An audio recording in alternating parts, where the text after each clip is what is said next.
নমস্কার বন্ধুরা, আমি বিথিকা রান্না বান্নাতে সবাইকে স্বাগত। আশা করছি আপনারা সবাই ভালো আছেন।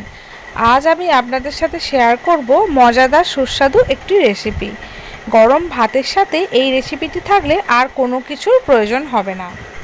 ভিডিওটি না কেটে শেষ পর্যন্ত আমার সঙ্গে থাকুন। চলুন তাহলে দেখে নেওয়া যাক এই রেসিপিটি কিভাবে বানাই। সবার প্রথমে মাছগুলোকে কেটে পরিষ্কার করে ধুয়ে নিয়েছি। এর মধ্যে দিয়ে দিলাম পরিমাণ মতো লবণ আর দিয়ে দিলাম হলুদ গুঁড়ো।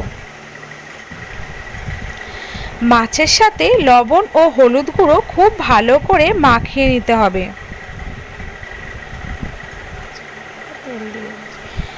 কড়া গরম হয়ে গেছে, এর মধ্যে তেল দিয়ে দিয়েছি। এদিকে মাছগুলোকে ভেজে নেব, অন্যদিকে দেখে নেব এই রেসিপির জন্য আর কি লাগছে। এখানে নিয়ে নিয়েছি পেঁয়াজ কুচি, টমেটো কুচি, ধনেপাতা কুচি, আদা বাটা ও রসুন বাটা।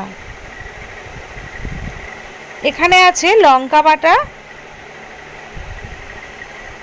জিরে ও মরিচ বাটা, আর নিয়ে নিয়েছি সর্ষে বাটা।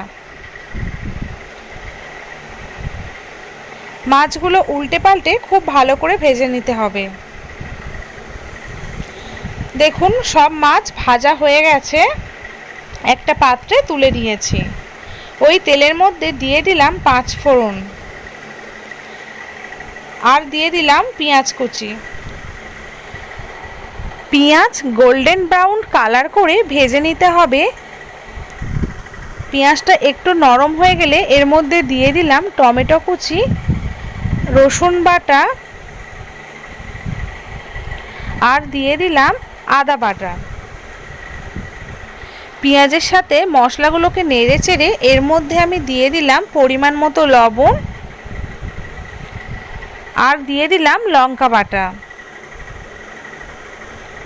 হলুদ গুঁড়ো, জিরে ও মরিচ বাটা।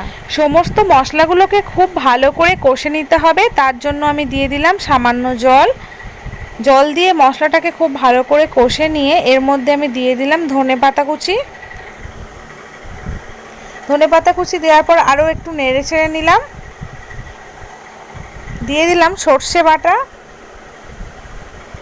আবারও একটু নেড়ে চেড়ে এর মধ্যে দিয়ে দিলাম পরিমাণ মতো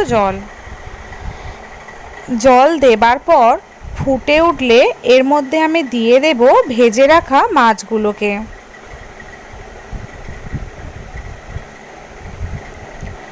এবার আমি এর মধ্যে দিয়ে দিলাম 4টে চেরা কাঁচা লঙ্কা।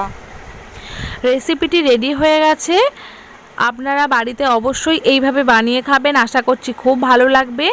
রেসিপিটি ভালো লাগলে অবশ্যই লাইক, কমেন্ট এবং শেয়ার করবেন। আমার চ্যানেলে নতুন হলে সাবস্ক্রাইব করে আমার পাশে থাকবেন। নিত্য নতুন রেসিপি সবার প্রথমে দেখার জন্য পাশে থাকা বেল আইকনটি অবশ্যই ক্লিক করবেন।